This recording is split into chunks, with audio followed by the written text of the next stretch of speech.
तुम्हें हुस्न पर दस तरस है, मोहब्बत मोहब्बत बड़ा जानते हो। कि तुम्हें हुस्न पर दस तरस है, मोहब्बत मोहब्बत बड़ा जानते हो। तो फिर ये बताओ कि उसकी आंखों के बारे में तुम क्या जानते हो। ये हिस्ट्री, साइंस, साइकोलॉजी वगैरह वगैरह ये सब पढ़ना भी अहम है, पर उसके घर का पता जानते हो। जय हिंद दोस्तों, गौरव क्लासेस आप सभी लोगों का हाथ जोड़ के और दिल खोल के स्वागत करती है। आज हम साइंस के उन 10 फार्मूला को देखने वाले हैं जिनसे रेलवे ग्रुप डी में सीधे क्वेश्चन पूछे जाते हैं। इन फार्मूला को आपको कॉपी में लिखते जाना है, क्योंकि जब लिखेंगे कॉपी में तो छपेगा दिमाग में। तो आइए देखते हैं। हमारा पहला फार्मूला है F = ma। यहाँ F बल है, m द्रव्यमान और a त्वरण है। इससे संबंधित क्वेश्चन आपके सामने ये रहा। क्वेश्चन है कि यदि निकाय पर लगने वाला 10 न्यूटन बल 5 मीटर पर सेकंड स्क्वायर से त्वरित होता है तो उस निकाय का द्रव्यमान क्या होगा। तो देखिए, यहाँ हमें F = कितना दिया है। यहाँ हमें F = दिया है 10। कितना दिया है? 10 दिया है। और A मतलब त्वरण कितना दिया है? तो त्वरण दिया है हमें 5। और निकालना क्या है हमको? निकालना है द्रव्यमान। तो द्रव्यमान हमको निकालना है। तो ये सब जानकारी हम इस फार्मूला में रख देंगे। तो पहला क्या है? F = कितना दिया है? 10। तो हमने क्या लिखा? 10 लिखा। बराबर फिर क्या आता है? m। तो m हमको ज्ञात करना है, तो हमने m को ज्यों का त्यों लिख दिया। इनटू a कितना दिया है? 5। तो हमने यहाँ 5 लिख दिया। अब इस 5 से 10 कितनी बार कटेगा? तो 2 बार कटेगा। 5 दूनी 10। तो m = कितना आ जाएगा? 2 kg = 2 kg। ये हमारा आंसर। अब हम दूसरा फार्मूला देखते हैं। P = mv या संवेग = द्रव्यमान इंटू वेग। यहाँ P संवेग है, m द्रव्यमान और v वेग है। तो दूसरा क्वेश्चन आपके सामने ये रहा कि एक गोले का द्रव्यमान 500 किलोग्राम है और ये 0.25 मीटर पर सेकंड की गति से प्रतिक्षेपित किया जाता है। तो गोले का संवेग निकालना है हमको। क्या निकालना है? संवेग मतलब P निकालना है। तो देखो, हमें दिया क्या क्या है? हमें दिया है द्रव्यमान। कितना दिया है? द्रव्यमान दिया है हमें 500 किलोग्राम। कितना? 500 किलोग्राम। और क्या दिया है हमें? हमें वेग दिया है। वेग कितना दिया है? वेग = 0.25 मीटर पर सेकेंड। अब इन वैल्यू को हम इस फॉर्मूला में रख देंगे। तो P क्या है? हमको ज्ञात करना है। तो P हमने ज्यों का त्यों लिखा। M कितना दिया है? 500 किलोग्राम। हमने यहां 500 लिख दिया। इनटू V कितना दिया है? 0.25। तो हमने 0.25 लिख दिया। अब इन दोनों का आप गुणा कर लीजिए, तो आंसर आएगा हमारा 125 किलोग्राम मीटर पर सेकंड। आंसर क्या आ जाएगा? 125 किलोग्राम मीटर पर सेकंड। तो ये हमारा दूसरा क्वेश्चन होता है। तो आइए अब हम तीसरे फॉर्मूला की तरफ चलते हैं। Ke = 1/2 mv² या गतिज ऊर्जा = 1/2 द्रव्यमान इंटू वेग का स्क्वायर। तो तीसरा क्वेश्चन आपके सामने ये रहा कि 10 किलोग्राम की वस्तु 5 मीटर पर सेकंड की गति से गतिशील है, तो वस्तु की गतिज ऊर्जा कितनी होगी। तो इसमें हमें क्या क्या दिया है? तो इसमें सबसे पहले दिया है हमें द्रव्यमान। कितना? 10 किलोग्राम। तो हमने क्या लिखा? द्रव्यमान = कितना हो गया?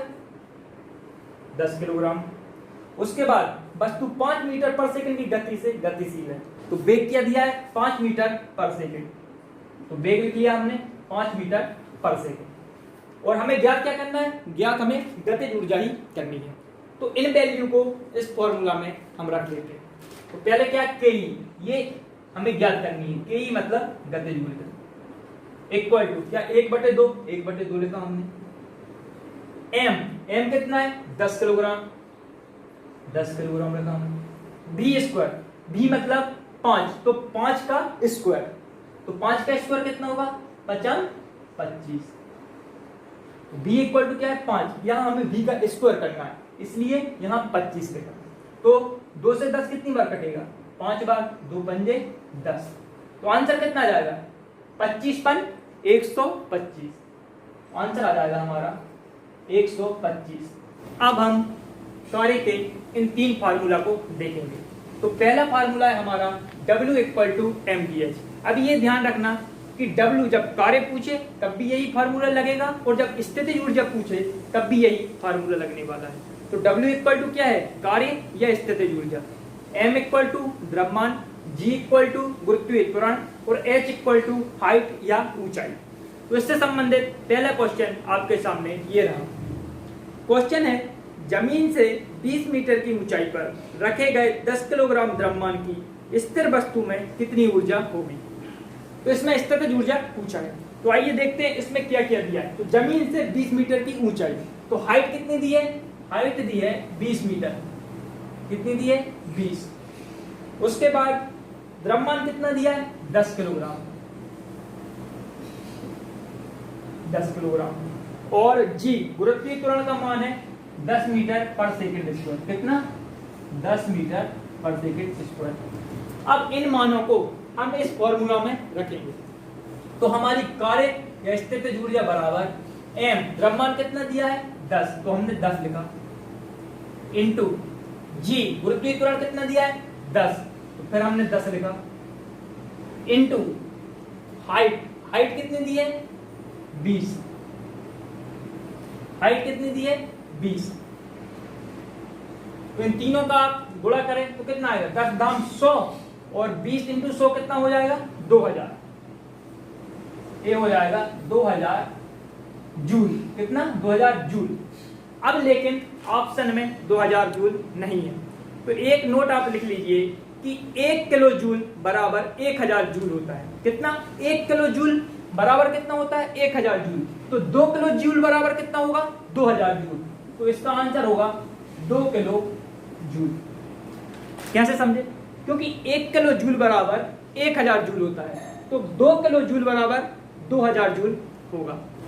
अब आगे देखते हैं कार्य W = 1/2 mv² माइनस 1/2 mu²।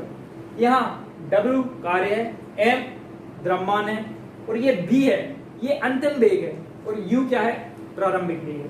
तो इससे संबंधित क्वेश्चन आपके सामने ये रहा कि एक बल 1 किलोग्राम की वस्तु की गति को 4 मीटर पर सेकंड से 8 मीटर पर सेकंड तक बढ़ा देता है, तो बल द्वारा किया गया कार्य कितना है?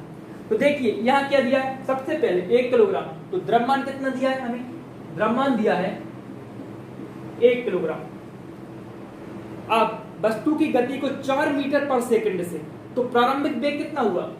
प्रारंभिक वेग मतलब u इक्वल टू हुआ 4 मीटर पर सेकंड से 8 मीटर पर सेकंड तक बढ़ा देता है, तो अंतिम वेग कितना हुआ? v इक्वल टू 8 मीटर पर सेकंड। ठीक है, और कुछ दिया है हमें? और कुछ नहीं दिया। इन मानों को अब हम इस समीकरण में रखेंगे। तो सबसे पहले क्या लिखा? 1/2, मतलब W बराबर 1/2 m। m कितना दिया है हमें? m दिया है 1 किलोग्राम, तो हमने लिखा 1 किलोग्राम। b², b कितना है? 8, और b का स्क्वायर कितना होगा? 8 अठैया 64, तो यहाँ क्या कर दिया हमने?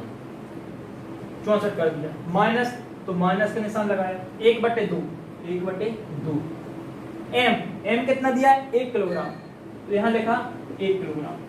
u² मतलब प्रारंभिक वेग कितना है? 4, तो 4 का स्क्वायर कितना हो जाएगा? 4 का स्क्वायर 16, तो यहाँ लिख दिया हमने 16। अब 2 से 64 कितनी बार कटेगा? तो 32 बार कटेगा। कितनी बार? 32 बार। और 2 से 16 8 बार कटेगा।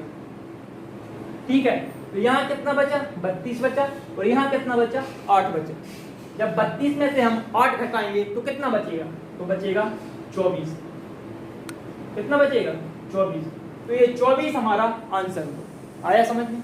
आइए अब अगले फार्मूला की तरफ चलते हैं। तो कार्य का एक और फार्मूला होता है कार्य इक्वल टू बल इंटू विस्थापन। इससे भी सिंपल से क्वेश्चन बनते हैं, तो इस फार्मूला को आप याद रखें। अगर ये फार्मूला आपको याद है तो इससे संबंधित क्वेश्चन आप बना लेंगे। आइए अब आगे देखते हैं। अब हम 7वां फार्मूला देखते हैं। ये फार्मूला कम और लॉजिक ज़्यादा है। आपको इतना याद रखना है कि 1 यूनिट या 1 इकाई में 1000 वाट होते हैं। तो इससे संबंधित क्वेश्चन देखते हैं। तो क्वेश्चन ये रहा कि 100 वाट का एक विद्युत बल्ब प्रतिदिन 8 घंटे उपयोग किया जाता है, तो एक दिन में बल्ब द्वारा खपत ऊर्जा इकाई कितनी है। तो कितने वाट का बल्ब है, 100 वाट का। कितने वाट का, 100 वाट का। कितने घंटे जल रहा है, 8 घंटे जल रहा है। तो इसने कितनी ऊर्जा विद्युत खाई होगी, तो 800 वाट। कितनी, 800 वाट। अब आपको ये ध्यान रखना है कि आपको ये 800 वाट आंसर नहीं लगा देना है, क्योंकि 1 यूनिट बराबर 1000 वाट होता है, इसलिए हमें 1000 से भाग देना पड़ेगा। तो बटे क्या किया हमने, 1000 किया, तो 2 शून्य से 2 शून्य कट गए, और जब हम 8 में 10 से भाग देंगे तो हमारा आंसर आएगा 0.80। तो ये हमारा आंसर है। इसे एक प्रकार से और समझ सकते हैं, मान लो 800 वाट नहीं है, कितने वाट हैं, 8000 वाट है। अब चूंकि 1000 वाट में 1 यूनिट हो रही है, तो 8000 वाट में 8 यूनिट होंगी। कितनी यूनिट होंगी, 8 यूनिट। तो यहां से हमने ये कैसे निकाला, यहां हमने 1000 से भाग दिया, तब जाकर 8 आया, इसीलिए हमने इस 800 में 1000 से भाग दिया, तो हमारा आंसर 0.80 आया। अब हम 8वें फार्मूले की तरफ चलते हैं। 8वां फार्मूला है V = U + AT। ये गति का प्रथम समीकरण है। इसमें U प्रारंभिक वेग, V अंतिम वेग, A त्वरण और T समय है। इससे संबंधित क्वेश्चन देखते हैं। तो क्वेश्चन आपके सामने ये रहा कि कोई वस्तु ब्रह्मावस्था से गति करना शुरू करती है, ये 2 सेकंड में 5 मीटर पर सेकंड से गति प्राप्त कर लेती है, तो इसका त्वरण क्या होगा। अब देखिए इसमें क्या किया दिया है कि कोई वस्तु है जो ब्रह्मावस्था से गति शुरू करती है, तो जब भी कोई वस्तु ब्रह्मावस्था से गति शुरू करेगी तो प्रारंभिक वेग U = 0 हो जाएगा। ब्रह्मावस्था से या स्थिर अवस्था से कोई वस्तु गति शुरू करती है तो इसका प्रारंभिक वेग 0 रहेगा। आगे क्या दिया है कि ये 2 सेकंड में, समय कितना दिया है, 2 सेकंड, ये 2 सेकंड में 5 मीटर पर सेकंड से गति प्राप्त कर लेती है, तो अंतिम वेग कितना दिया है, 5 मीटर पर सेकंड। और निकालना क्या है हमको, त्वरण A निकालना है। तो इन मानों को आप इस समीकरण में रख दीजिए। तो B = कितना है, 5, तो हमने क्या लिखा, 5। फिर इक्वल U = कितना है, 0 का कोई महत्व नहीं है, तो ये खत्म है, प्लस AT। अब A तो हमको निकालना है, तो A में हम जब T = 2 का गुणा करेंगे तो कितना आएगा, 2A।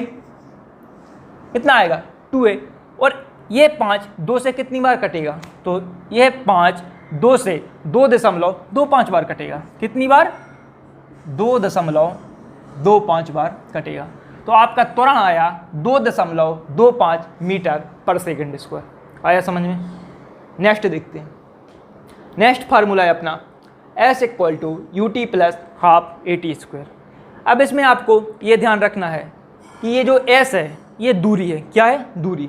U प्रारंभिक वेग, T समय और A त्वरण है। तो आइए इससे संबंधित क्वेश्चन देखते हैं। तो क्वेश्चन आपके सामने ये रहा कि एक वस्तु का द्रव्यमान 50 किलोग्राम है। तो द्रव्यमान दिया है कितना, द्रव्यमान दिया है हमको 50 किलोग्राम। हालांकि इसका इस फार्मूले में कोई लाभ नहीं है, तो इसे हम छोड़ देंगे। तो द्रव्यमान कितना दिया है, 50 किलोग्राम, वो है 8 मीटर पर सेकंड स्क्वायर की दर से। तो मीटर पर सेकंड स्क्वायर में हम क्या मापते हैं, त्वरण। तो हमें त्वरण कितना दिया है, 8 मीटर पर सेकंड स्क्वायर की दर से स्थिर अवस्था से गतिमान है। कहाँ से गतिमान है, स्थिर अवस्था से। और जब भी कोई चीज़ स्थिर अवस्था से गतिमान होगी तो प्रारंभिक वेग 0 होगा। तो U = कितना हो जाएगा, 0 हो जाएगा। आगे देखते हैं। वह वस्तु 15 सेकंड में कितनी दूरी तय करेगी। समय कितना दिया है, समय दिया है 15 सेकंड, और हमसे पूछा है कि कितनी दूरी तय करेगी, मतलब S का मान पूछा है। तो इन सब वैल्यू को इस फार्मूला में पुट कीजिए। तो S तो हमको ज्ञात करना है, तो हमने लिख दिया ज्यों कहते हो S। UT U = कितना है, 0, और जब U का T में गुणा होगा तो 0, तो ये चीज़ भी क्या हो गई, ख़त्म हो गई। अब हम देखते हैं 1/2 A का मान कितना है, A का मान है 8, तो हमने कितना लिखा, 8 लिखा। T², T कितना है, 15, लेकिन हमें यहाँ T का स्क्वायर करना है, तो 15 का स्क्वायर कितना होगा, 225। तो क्या कर दिया हमने, 225। अब इस 2 से 8 कितनी बार कटेगा? तो 4 बार कटेगा। अब इस 4 का 225 में गुणा कीजिए, 200 चौके 800 और 25 चौके 100, तो आंसर आ जाएगा आपका 900 मीटर। कितना आंसर आ गया? 900 मीटर। तो S = 900 मीटर आपका आंसर रहेगा। अब हम आते हैं 10वें फार्मूला और अंतिम फार्मूला की तरफ। यह है V = W/Q। मतलब जो बोल्ट है, बोल्ट क्या होता है कि किसी आवेश को एक स्थान से दूसरे स्थान तक लाने में किया गया कार्य बोल्ट होता है। इससे संबंधित क्वेश्चन देखते हैं। तो क्वेश्चन नंबर 10 है, जब 24 कूलाम की धारा 6 वोल्ट के विभवांतर में चलती है तो किए गए कार्य का पता लगाएं। तो हमें क्या दिया है? 24 कूलाम। आवेश को किस में मापते हैं? कूलाम में। तो Q कितना दिया है हमें? 24 दिया है। कितना दिया है? 24। और वोल्टेज या विभवांतर कितना दिया है हमें? 6। और ज्ञात क्या करना है हमको? W ज्ञात करना है। तो आप इन वैल्यू को इस फार्मूला में पुट करें तो V = कितना है? 6। तो हमने क्या लिखा यहाँ? 6 लिखा। फिर इक्वल टू W हमको ज्ञात करना है, तो हमने W को ज्यों को त्यों लिख दिया, बटे Q कितना है? Q = 24। सो बटे हमने क्या कर दिया? 24 कर दिया। अब इस 6 का इस 24 में गुणा कीजिए, कितनी बार जाएगा? तो W बराबर हो जाएगा 6 चौके 24, 24 की 4, हाथ खिलाई 2, 6 दूनी 12 और 2 हाथ खिलाई तो 144 जूल। तो आपका आंसर क्या आ जाएगा? 144। तो इस प्रकार हमारे ये 10 फार्मूला कंप्लीट होते हैं। तो रेलवे ग्रुप डी और अन्य एग्जाम से जुड़ी सभी महत्वपूर्ण जानकारी के लिए आप चाहें तो हमारा चैनल सब्सक्राइब कर सकते हैं। कि खुल जाएंगे सभी रास्ते, रुकावटों से लड़ तो सही, कि खुल जाएंगे सभी रास्ते, रुकावटों से लड़ तो सही, सब होगा हासिल, तू अपनी जिद पर अड़ तो सही।